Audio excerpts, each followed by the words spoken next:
Hello बच्चों, कैसे हैं आप लोग। आज हम डेवलपमेंट लेसन के एक अन्य टॉपिक बॉडी मास इंडेक्स के बारे में सीखेंगे। बॉडी मास इंडेक्स जैसे कि मास हमारे शरीर का भार, और ये एक इंडेक्स है जो हमारे शरीर का के भार और हमारी हाइट के रिलेशन को शो करता है कि हमारे शरीर का भार हमारी हाइट के अनुरूप है कि नहीं। अगर हम अपने शरीर की लंबाई से, अपनी बॉडी की लंबाई से ज्यादा वेट रखते हैं तो हम जो है हमारा बॉडी मास अधिक हो जाएगा, और ऐसी कंडीशन में हमें तमाम तरह की परेशानियां झेलनी पड़ेंगी। ओबेसिटी खुद में एक बीमारी है, जो मोटापा है वो खुद में एक बीमारी है, हमें बहुत तरह से दूसरों के ऊपर डिपेंड कर देता है, बहुत सारे काम जो है वो हम नहीं कर पाते हैं। तो ये शो करता है कि ओबेसिटी जो है वो किन लोगों में ओबेसिटी की समस्या ज्यादा बढ़ रही है। जहाँ पे न्यूट्रिशन लेवल अच्छा है, लोग हेल्थ कॉन्शियस हैं और तमाम तरह की एक्सरसाइज करते हैं और बॉडी डाइट के ऊपर ध्यान देते हैं, और उनके पास जो खाद्य सामग्रियां हैं वो प्रॉपर बैलेंस में अवेलेबल होती हैं, वहां पर बॉडी मास जो है वो एकदम नॉर्मल होता है, लोग हेल्दी होते हैं। जैसे कि हम उदाहरण लें जापान का, तो जापान में एक सिस्टम है जहां पर वो लोग अपनी जो कमर है यानी कि उसको ज्यादा नहीं होने देते। उनका कहने का मतलब है कि अगर कमर ज्यादा हो गई, आपकी वेस्ट ज्यादा हो गई, वेस्ट के नंबर ज्यादा हो गए, तो आप तमाम तरह की बीमारियों के शिकार हो जाएंगे, जिसमें गैस्ट्रिक है। और तो वो लोग ये चाहते हैं कि हमारे जितने भी सिटीजन्स हैं वो अपने बॉडी मास को मेंटेन करें। तो अगर हम देखें तो कॉन्टिनेंट वाइज अमेरिका जो कॉन्टिनेंट है वहां पर सबसे ज्यादा ओबेसिटी है, उसके बाद यूरोपियन कंट्रीज आ जाती हैं, और अफ्रीकन कंट्रीज हैं वहां पर बॉडी मास बहुत कम है। अगर हम नॉर्थ अफ्रीकन कंट्रीज को छोड़ दें तो rest of the African continent में बॉडी मास कम है, जो कि ये दर्शाता है कि वहां पे न्यूट्रिशन लेवल का लोगों के अंदर अभाव है। तो अगर हम बॉडी मास इंडिया का देखें तो इंडिया में सेंट्रल इंडियन जो स्टेट्स हैं, जिसमें हम वेस्ट से ईस्ट की तरफ चलेंगे तो हमारा राजस्थान है, मध्य प्रदेश है, उत्तर प्रदेश, बिहार, झारखंड, छत्तीसगढ़, फिर आपका आंध्र प्रदेश, ये अरुणाचल प्रदेश, असम, त्रिपुरा, यहाँ पर हम अधिकतर देख रहे हैं कि जो हमारा बॉडी मास इंडेक्स है वो कम है। बिहार में अगर हम वेस्ट बिहार के कुछ डिस्ट्रिक्ट को छोड़ देते हैं तो यहाँ पर बॉडी मास इंडेक्स बहुत कम है। ये शो करता है कि यहाँ पर लोगों के अंदर जो न्यूट्रिशन लेवल है वो अच्छा नहीं है, उनके पास भोजन या खाद्य सामग्री का अभाव है, या और भी बहुत सी बातें जो है वो शो कर रहा है। अगर हम साउदर्न स्टेट की बात करें तो उसमें केरला जो है वो सबसे ज्यादा ओबेसिटी का शिकार है, हाईएस्ट ओबेसिटी रेट है वहां पर, और बीएमआई सबसे अधिक है वहां पर। आपको पता होगा, देखिए मैंने मैप शेयर किया है, वहां पे आप देखेंगे कि साउथ की केरला, तमिलनाडु, आंध्र प्रदेश में हाईएस्ट ओबेसिटी है, कर्नाटक और महाराष्ट्र और गुजरात में थोड़ी सी उसके लेवल से थोड़ी सी कम है, यानी कि उसके बाद अगर हम नॉर्दर्न स्टेट की बात करें तो पंजाब में सबसे हाईएस्ट ओबेसिटी है, उसके बाद केरल, हिमाचल प्रदेश और उत्तराखंड, हरियाणा, यहाँ पर ओबेसिटी लेवल धीरे धीरे कम हुआ है। तो ओबेसिटी एक तरह की आप डिजीज भी कह सकते हो, और ये क्यों राइज करती है।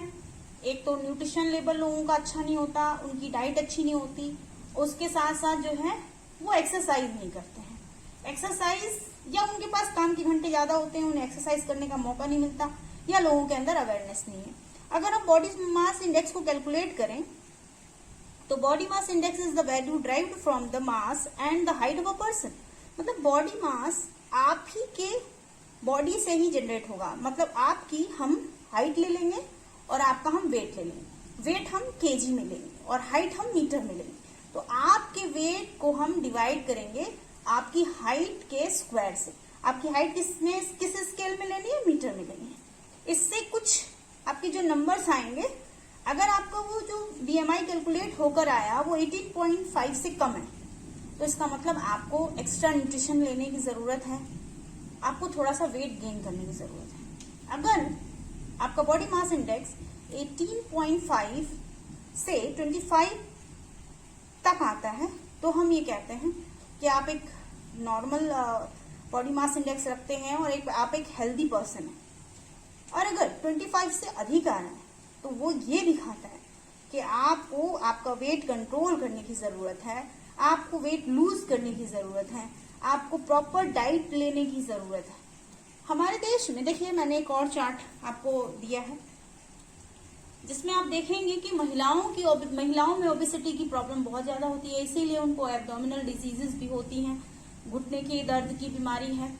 अगर आप ओवरवेट रखेंगे तो आपके घुटनों पे वेट ज्यादा होगा, जिससे कि आपको घुटनों की बीमारी होगी और दूसरी बीमारी। तो ठीक है, आपके 10th के सिलेबस में थोड़ा सा इतना ही है, तो इसको आप याद रखिए। ओके, और आप अपना बॉडी मास इंडेक्स निकालकर मुझे जो है कमेंट कीजिए। तो इस तरह से हमने देखा कि बॉडी मास इंडेक्स क्या इंडिकेट करता है। It indicates the health condition of the person. अगर जो हमारा पर्सन है वो अंडर 18.5 kg मीटर स्क्वायर है तो हम उसे कहेंगे वो अंडर वेट है। जैसा कि अभी हमने बताया कि वो अंडर वेट है, यानी उसे वेट गेन करने की जरूरत है। और अगर किसी पर्सन का 18.5 to 25 kg मीटर स्क्वायर है तो दैट मीन्स वो नॉर्मल पर्सन है, उसका वेट नॉर्मल है और हम उसे कह सकते हैं कि वो हेल्दी बीएमआई रखता है। ये कोई इंश्योरिटी नहीं है कि कोई आदमी अगर उसका नॉर्मल बीएमआई है तो वो हेल्दी ही होगा, लेकिन उसका बीएमआई उसको हेल्थ इंडिकेट कर रहा है। उसके बाद हम देखते हैं अगर किसी व्यक्ति का more than 25 kg metre square है, दैट मीन्स वो व्यक्ति को वेट लूज करने की जरूरत है और वो ओवर वेट है, उसका वेट ज्यादा है। अब देखिए, बीएमआई कैलकुलेट करने के लिए, BMI means body mass index, कई बार इसकी जो है फुल फॉर्म भी आपसे पूछी जाएगी कि भाई बॉडी मास इंडेक्स क्या है। तो बॉडी मास इंडेक्स कैसे हम कैलकुलेट करेंगे, हम वेट को केजी में लेकर और उसको हाइट के मीटर स्क्वायर से, हम उसको हाइट कॉमिक्स में लेना मीटर में, मीटर स्क्वायर से हम डिवाइड कर देंगे, तो जो हमारा कैलकुलेट होकर आएगा वो बीएमआई होगा। भारत की जो एवरेज बीएमआई है वो 26.1 मेल में है और देखिए फीमेल की अधिक है ना, 31 फीमेल की है। तो एब्डोमिनल जो ओबेसिटी महिलाओं में होती है, कमर से नीचे की जो मोटापा होता है, उसके कारण जो है भारत की बीएमआई अधिक आती है। तो इसके लिए आप लोग कमेंट करके बताइए कि हाँ, इसको कैसे कंट्रोल किया जाए और आप लोग अपनी बीएमआई कैलकुलेट कीजिए और इसके बारे में आप अवेयर होइए।